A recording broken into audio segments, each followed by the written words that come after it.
So that's how my appetite is supposed to work. But how is my appetite actually working right now? You remember how leptin and ghrelin are constantly rising and falling, telling your brain, I'm full, I'm hungry, I'm full, I'm hungry. When leptin is high, it is telling your brain that you're full. But the really important part is how leptin is doing that.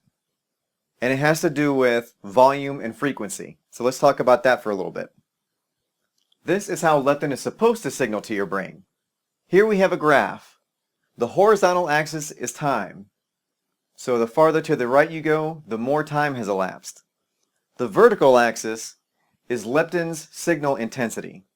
So you can look at that as volume. The higher you go up, the louder leptin's signal. In between the green dotted lines, that is the healthy leptin range. That is the range that our body wants leptin to stay. In that range, our brain can completely understand what leptin and ghrelin are saying. And this black curve is our leptin that has slowly been coming down since our last meal.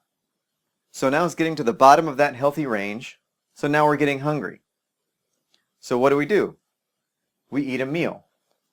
If we eat a proper meal that has a little bit of fat in it, then our leptin will rise by the appropriate amount, still staying within this healthy leptin range.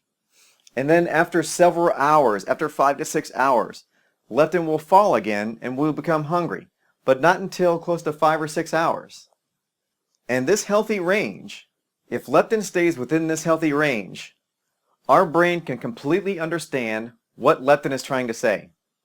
It's not too loud. At this volume, your brain can hear leptin loud and clear. But for most of us, this is not how leptin is working right now. And the reason is sugar and white carbohydrates. Now let's take a look at what happens when we eat sugar and white carbohydrates and how it affects leptin. When we eat sugar and white carbohydrates, those carbohydrates digest incredibly quickly, and it causes a rise in leptin. But because of the speed that those digest, it not only causes leptin to rise, but it causes a leptin spike. Leptin rises too high and too quickly. So let's go back to this graph and see how sugar and white carbohydrates, how they affect leptin. So here we're back at the same graph, and we have leptin coming down over time since our last meal. But now we're going to eat a meal that contains sugar and white carbohydrates. And as soon as we eat that meal, those carbohydrates get digested, and our leptin will spike. Not only will leptin spike, but then it will tank right away, kind of like your blood sugar crashes. And we'll see later, these two are very related. But when your leptin crashes, now your leptin is low again. And so you feel hungry. And so what do? Let's say you grab a sugary snack. Say you grab a soda or a cookie. That's full of sugar and quickly digesting carbohydrates. So your leptin will spike again. And your leptin will crash again. So now it's probably about time for a meal. So you eat a meal, and let's say it's full of sugar and white carbohydrates. Then your leptin will spike again, and it will crash again. And this will go on time and again throughout the day. Now what I'll show you in later videos is how this directly affects weight. Because honestly, it's not pretty. But back to leptin. This blue line, where leptin spikes to, at this intensity of leptin signal, or at this volume, leptin is basically screaming at your brain over and over again. It's like a fire alarm that keeps going off and going off and going off. Now I have a question for you. Let's say you're in that situation. Let's say you're at the office and a fire alarm goes off. You know there's not a fire. You know it's just a test. But the alarm keeps blaring and blaring and blaring and blaring. What do you learn to do? You learn to tune it out. And that's exactly what your brain learns to do. If leptin is spiking and spiking and spiking to a level where it is just screaming and screaming and screaming at your brain, eventually your brain does what you would do. Put on some headphones. You learn to ignore it. And that's what your brain learns to do. Because of the high volume and repetition of leptin signal, because of the sugar and white carbohydrates that we're eating, your brain becomes what's called resistant to leptin, meaning it no longer listens to leptin signal. If you've ever studied diabetes, you know that the same thing happens with insulin. Insulin's job is to get that sugar into your cells. If we keep hitting our body with a bunch of blood sugar spikes caused by sugar and white carbohydrates, eventually your cells stop listening to insulin. And what you've now developed is insulin resistance. And that leads to diabetes.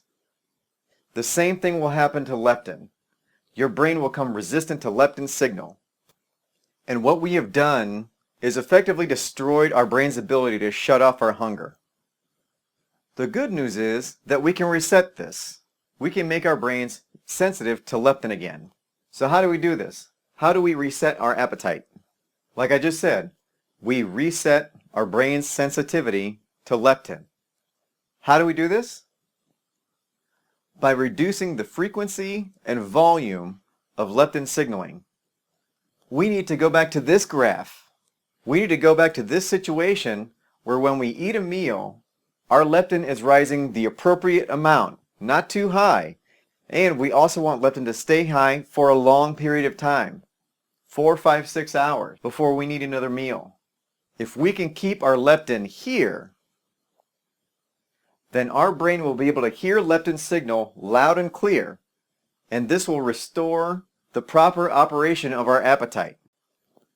So how do we do this? How do we reset leptin sensitivity in our brain? The first thing is to avoid those carbohydrates that cause those spikes in leptin. We need to avoid sugar, white carbs, processed carbs, all that. These carbohydrates cause spikes in leptin, and that spike is way too loud of a signal for our brain to hear. It eventually causes the brain to become resistant to leptin signaling, and from then on, our hunger and appetite are shot. The second thing is to add healthy fats to our meals. The fatty acids in these fats raise leptin the right amount. This will keep our brain sensitive to leptin.